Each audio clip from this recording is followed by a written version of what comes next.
शिवोऽहम्।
Nityanandam.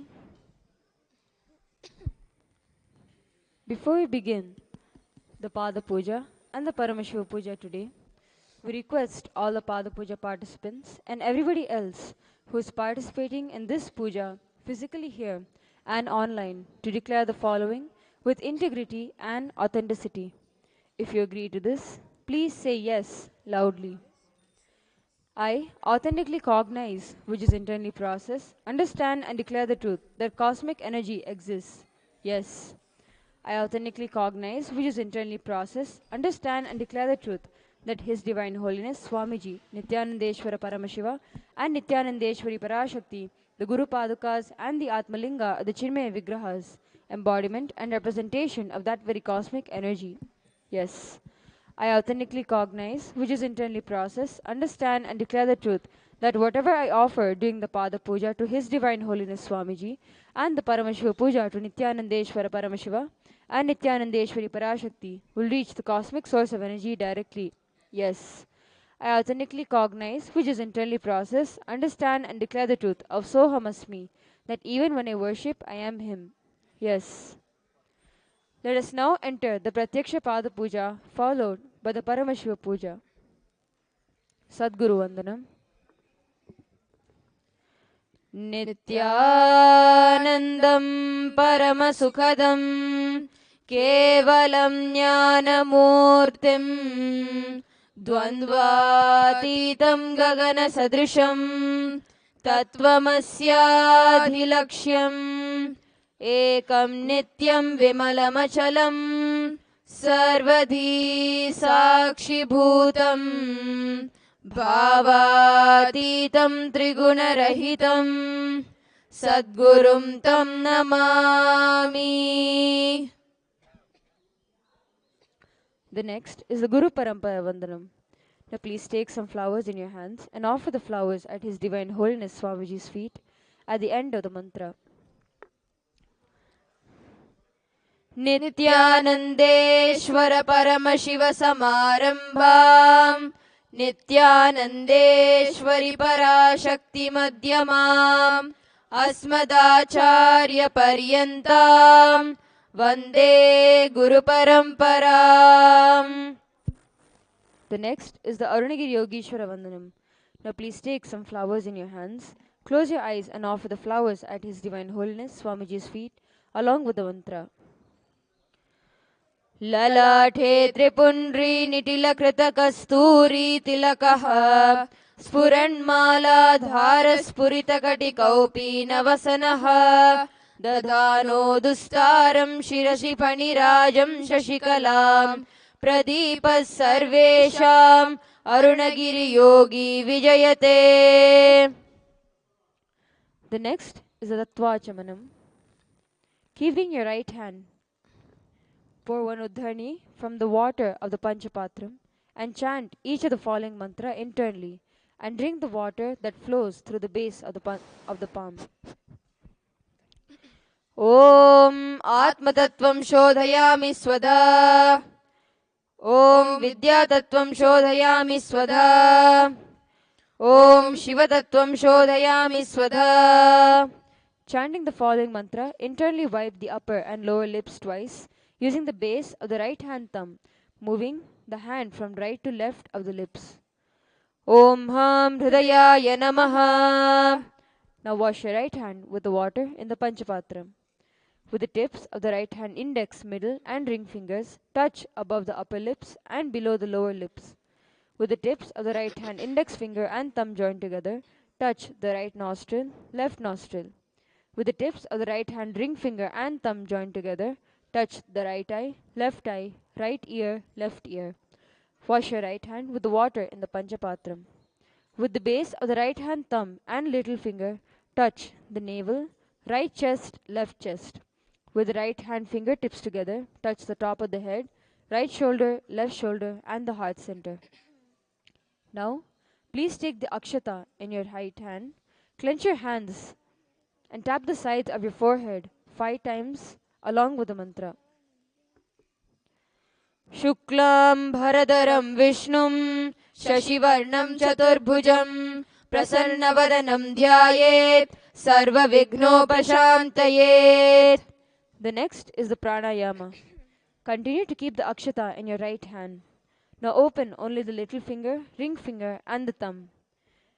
During the pranayama, use the thumb to close the right nostril and the ring and little finger to close the left nostril. Closing the right nostril, inhale slowly through the left nostril. Once you have fully inhaled, close both the nostrils and hold the breath inside as long as possible. Exhale through the right nostril alone very slowly. During this inhalation, retention and exhalation, chant the following mantras 3 times internally. Om Hum Ishanamudhaya Namaha. Om Him Tatpurushavaktraya Namaha. Om Hum Aghora Hridayaya Namaha. Om Him Vamadeva Guhyaya Namaha. Om Hum Satyojatamurteye Namaha. Om Ham Hridayaya Namaha. Om Him Shirase Namaha. Om Hum Shikaye Namaha. Om Him Kavachaya Namaha. Om Hum Netrebhyo Namaha. Om Hastraya Namaha. Om Hum Ishanamudhaya Namaha. Om Him Tatpurushavaktraya Namaha. Om Hum Aghora Hridayaya Namaha. Om Him Vamadeva Guhyaya Namaha. Om Hum Satyojatamurteye Namaha. Om Ham Hridayaya Namaha. Om Him Shirase Namaha. Om Hum Shikaye Namaha. Om Him Kavachaya Namaha. Om Hum Netrebhyo Namaha. Om Hastraya Namaha. Om Hum Ishanamudhaya Namaha. Om Him Tatpurushavaktraya Namaha. Om Hum Aghora Hridayaya Namaha. Om Him Vamadeva Guhyaya Namaha. Om Hum Satyojatamurteye Namaha. Om Ham Hridayaya Namaha. Om Him Shirase Namaha. Om Hum Shikaye Namaha. Om Him Kavachaya Namaha. Om Hum Netrebhyo Namaha. Om Hastraya Namaha. The next is the Sankalpa. Now keeping the akshata in your left palm, close it with your right palm and keep both the hands on the right thigh. Chant the following mantra and drop the akshata down in the north at the end of the mantra.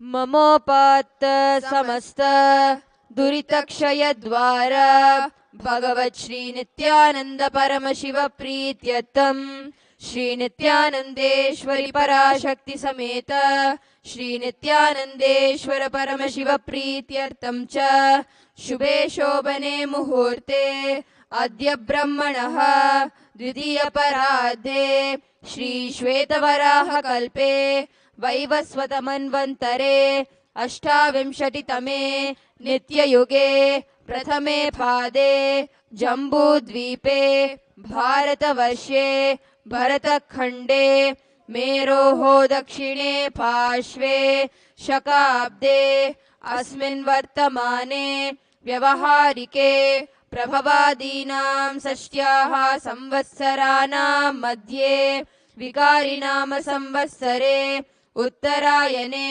Lakshmi Venkateshwara ऋतो ऋषभमासे शुक्लपक्षे एकादश्यां शुभदितो गुरुवासरयुक्तायां चित्रा नक्षत्र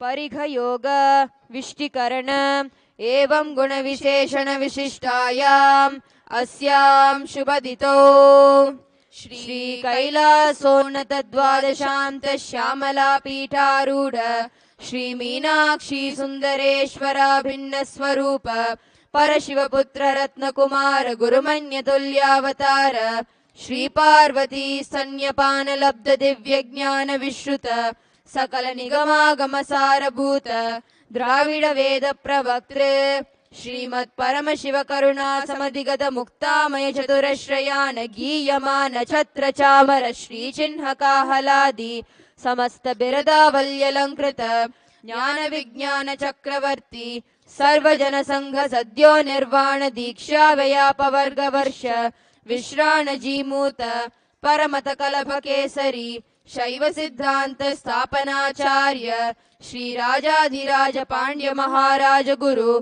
शपण शाक्यादि महांधकार निवारण ज्ञान भानु वीक्षणा नरहार ध्वजोच्छेदन पूर्वक श्रीमद् वृषभ ध्वज स्थापक शैव समय कर्तृ सर्वज्ञ पीठारूढ़ श्री जगद्गुरु श्री ज्ञान संबंध देशिक स्वामी वागीश सुंदर माणिक्य वाचक स्वामिनाम अवतार भूत श्री ज्ञान संबंध स्वामी पुनरुद्धृत श्यामला पीठ महासंस्थान ज्ञान साम्राज्य शासक सर्वज्ञ पीठारूढ़ त्रिनवत्योत्तर द्विशततम गुरु महासन्निधान कैलास परंपरागत सूर्यवंश सर्वज्ञ पीठ सुरांगी साम्राज्य शासक महानिर्वाणी पीठस्य अष्टोत्तर सहस्र श्री महामंडलेश्वर अटलपीठस्य अष्टोत्तर सहस्रतम अष्टोत्तर सहस्र श्री अटलपीठाधीश्वर धर्म मुक्ति स्वर्ग पुरस्वर्ण पीठस्य त्रयोविंश गुरु महासन्निधान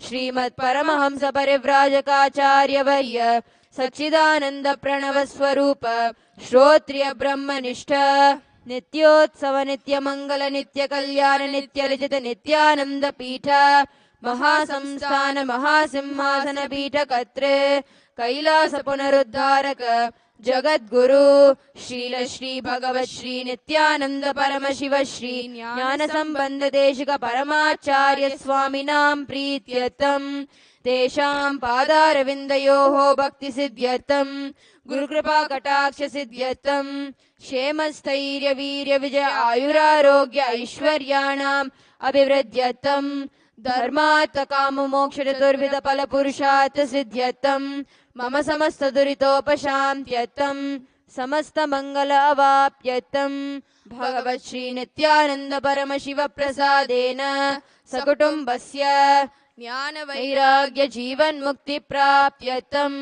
श्री नित्यानंदेश्वरी पराशक्ति समेत श्री नित्यानंदेश्वर परम शिव अवतार भूत श्री सर्वदेव देवी स्वरूप भगवत् श्री नित्यानंद परम शिव प्रत्यक्ष पाद पूजां करिष्ये श्री नित्यानंदेश्वरी पराशक्ति समेत श्री नित्यानंदेश्वर परम शिव पूजां च करिष्ये। ओम उपस्पृश्य The next is Ghantanada. Now ring the bell with your left hand as loudly as you can, along with the mantra. ॐ आगमार्थन्तु देवानां गमनार्थन्तु राक्षसां घण्टानादं करोम्यादो देवता वानलाञ्छनं घण्टादेवताभ्यो नमः. The next is the Manasa Puja. Now please take a few flowers in your hands. Place your hands in the Kurva Mudra and offer the flowers at Swamiji's feet at the end of the mantra. ॐ हृत्पद्ममासनं दद्यात् सहस्रारच्युतामृतैः पाद्यं चरणयोर्दद्यात् मनस्सु अर्घ्यं निवेदयेत् तेनामृतेन आचमनीयं स्नानीयं तेन च स्मृतम् आकाशतत्त्वं वस्त्रं स्यात् गन्धस्यात् गन्धतत्त्वकम् चित्तं प्रकल्पये पुष्पं धूपं प्राणान् प्रकल्पयेत् तेजस्तत्त्वं च दीपार्थं नैवेद्यं स्यात् सुधाम्बुधिः अनाहतध्वनिर्घण्टा वायुतत्त्वं च चामरं सहस्रारं भवेत् छत्रं शब्दतत्त्वं च गीतकं नृत्यमिन्द्रियकर्माणि चाञ्चल्यं मनसस्तथा सुमेखलां पद्ममालां पुष्पं नानाविधं तथा अमायाद्यैर्भावपुष्पैः अर्चयेद्भावगोचरम् अमायं मनहङ्कारम् अरागं ममदं तथा अमोहकं मदं पञ्च अद्वेषाक्षोभकौ तथा अमात्सर्यं मलोभं च दशपुष्पं विदुर्बुधाः अहिंसा परमं पुष्पं पुष्पमिन्द्रियनिग्रहः दया पुष्पं क्षमा पुष्पं ज्ञानपुष्पं च पञ्चमम् इति पञ्चदशैर्भावपुष्पैः सम्पूजयेत् भगवन्तं श्रीनित्यानन्दपरमशिवम्. The next is the offering of the asanam.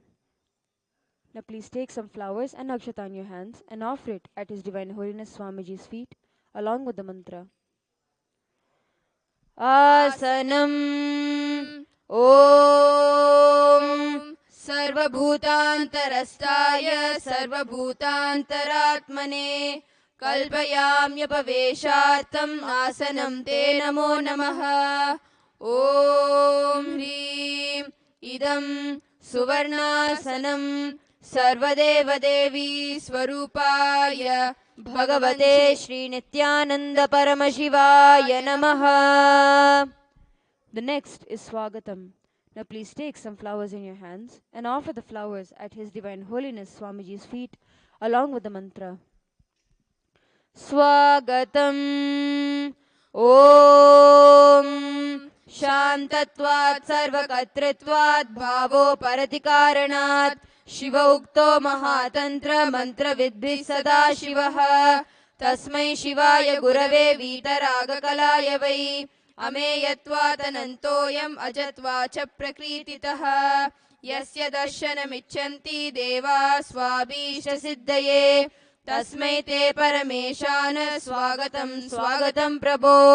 अद्य मे सफलं जन्म जीवनं सफला क्रियाः स्वागतं यत्त्वया तन्मे तपसां फलमागतम्. ॐ ह्रीं सर्वदेवदेवी स्वरूप भगवन् श्रीनित्यानन्द परमशिव स्वागतं सुस्वागतं ते. The next is the offering of Padyam.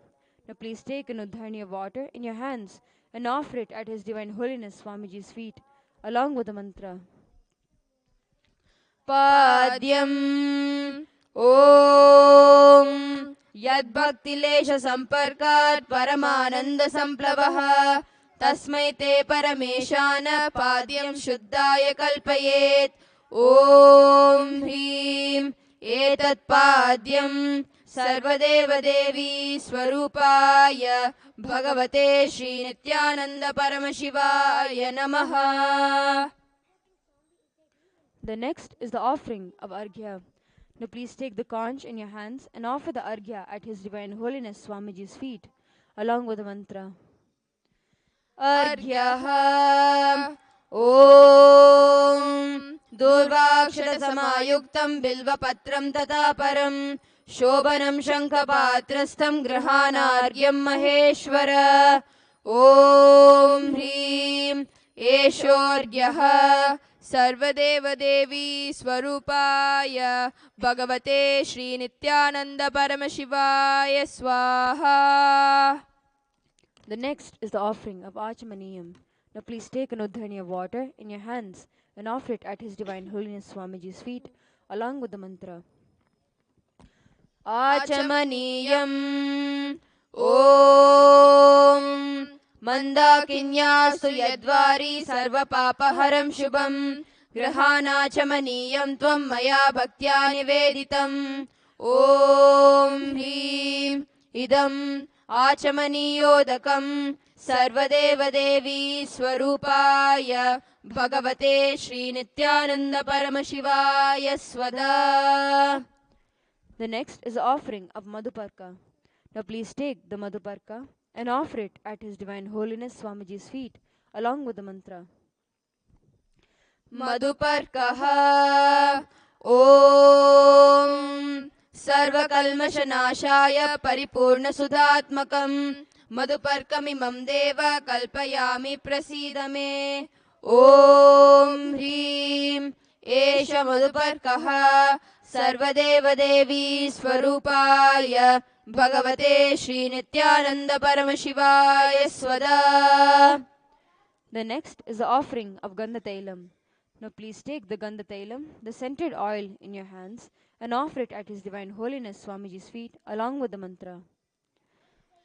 गन्धतैलम् ॐ स्नेहं गृहाण स्नेहेन लोकानां हितकारक सर्वलोकेषु शुद्धस्त्वं ददामि स्नेहमुत्तमम् ॐ ह्रीं इदं गन्धतैलं सर्वदेवदेवी स्वरूपाय भगवते श्रीनित्यानन्द परमशिवाय निवेदयामि. The next is the offering of Snaniyam. Now please take an udhani of water in your hands and offer it at His Divine Holiness Swamiji's feet along with the mantra, and please ring the bell as you do so. स्नानीयम् ॐ इदं तु शीतलं वारि स्वच्छं शुद्धं मनोहरं स्नानार्थं ते मया भक्त्या कल्पितं प्रतिगृह्यताम् ॐ ह्रीं इदं स्नानीयोदकं सर्वदेवदेवी स्वरूपाय भगवते श्रीनित्यानन्द परमशिवाय निवेदयामि. The next is the offering of Vastram. Now please take the offering of clothes in your hands and offer it at His Divine Holiness Swamiji's feet along with the mantra.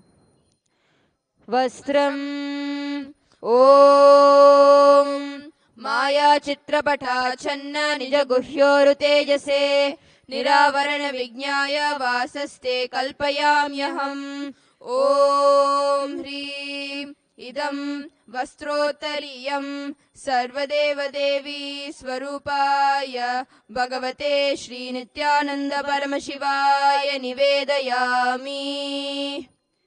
The next is the offering of Abharanam. Now please take the jewelry in your hands and offer it at His Divine Holiness Swamiji's feet along with the mantra.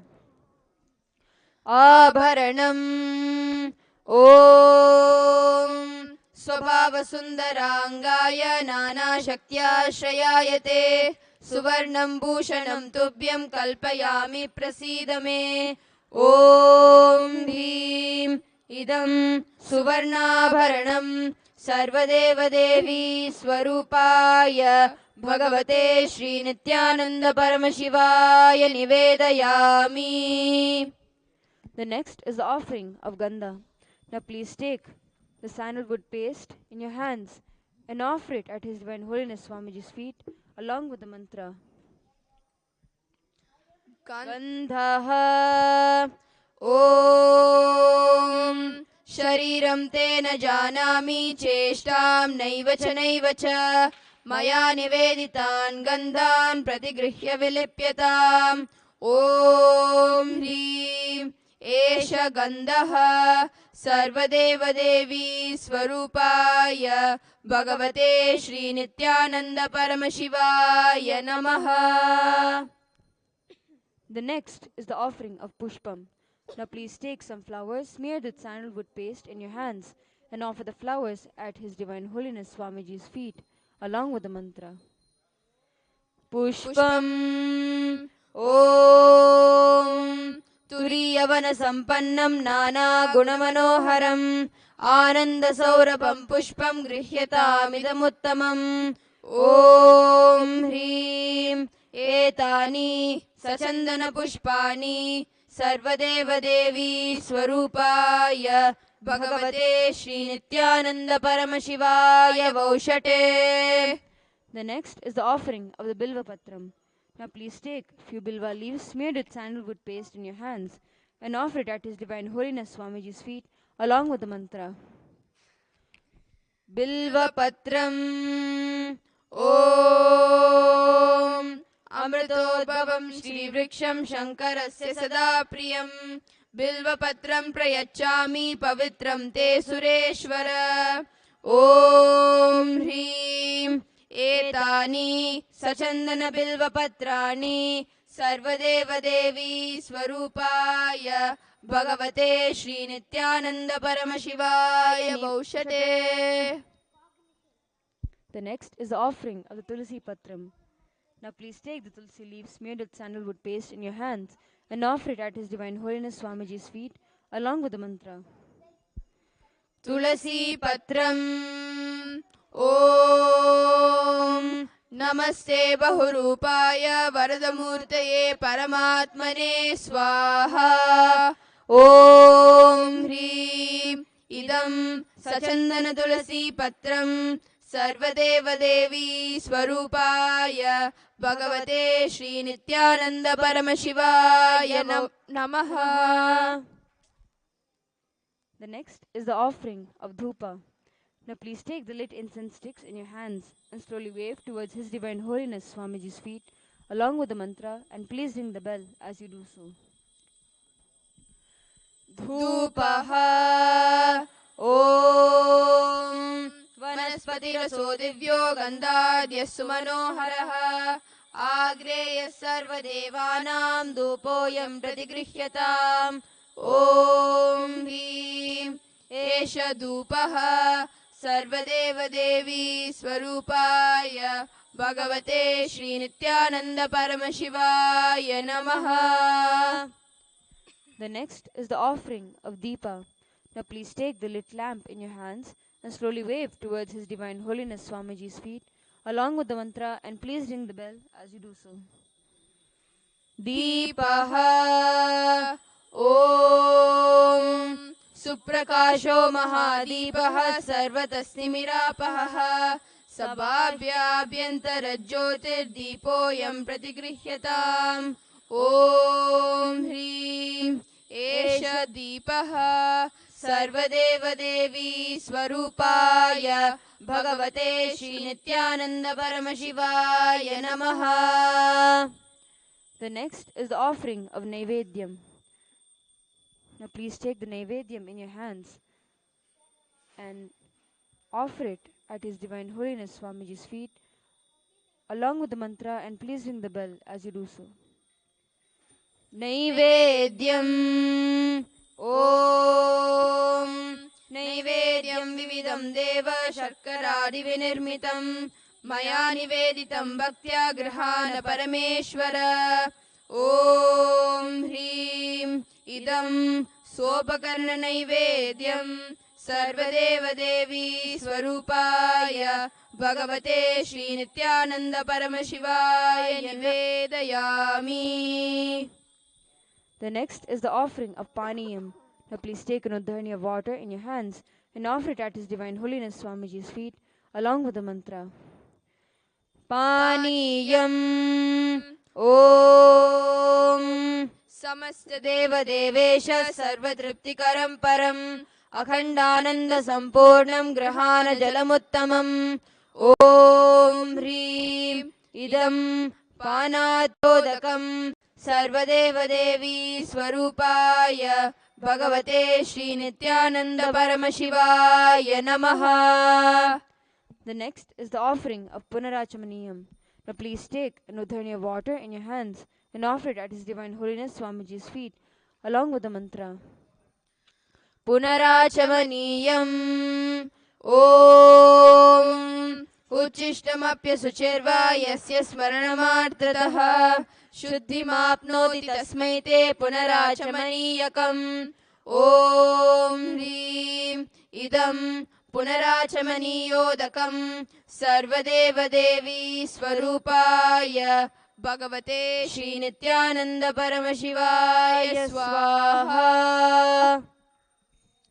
The next is the offering of the Arati. Now please take the lit Arati in your hands and slowly wave to His Divine Holiness Swamiji's feet along with the mantra, and please ring the bell as you do so.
आरात्रिकं समर्पयामि भगवन् श्रीनित्यानन्द परमशिवचरणकमलेभ्यो नमः.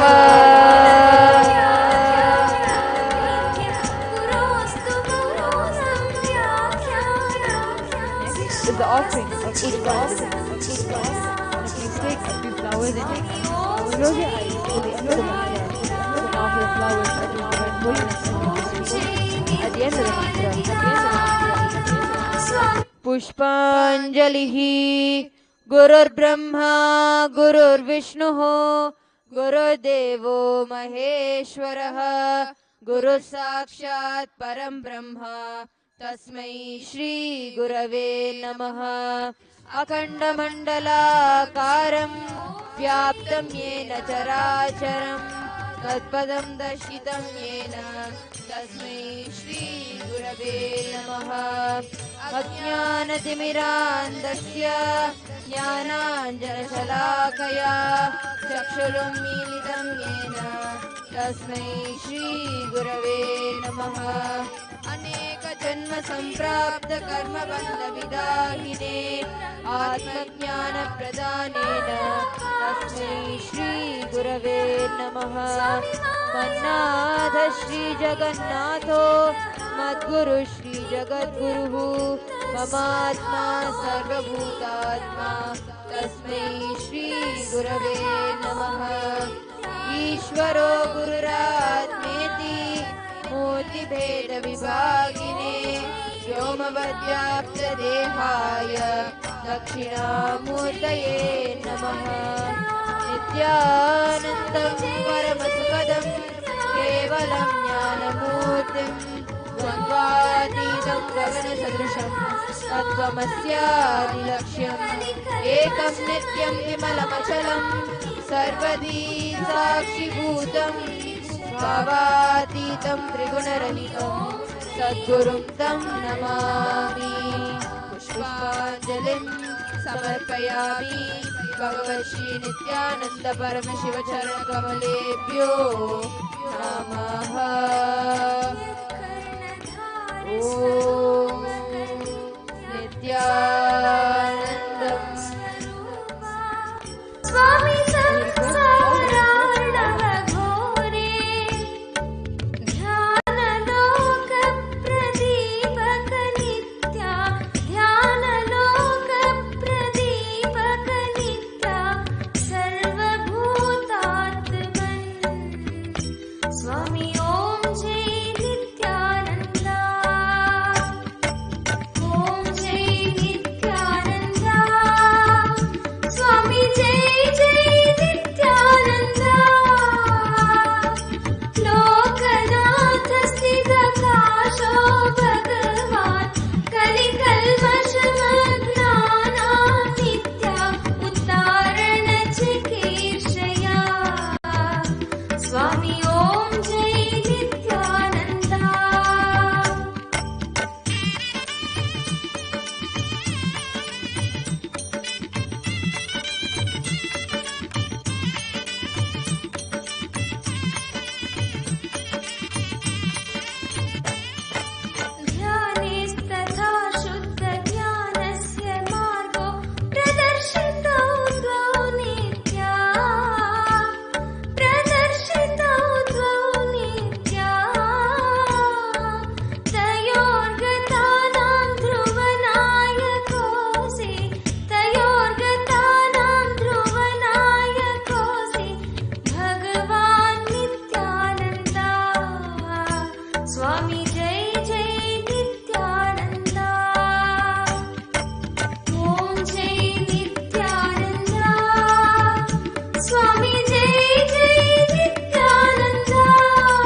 प्रार्थित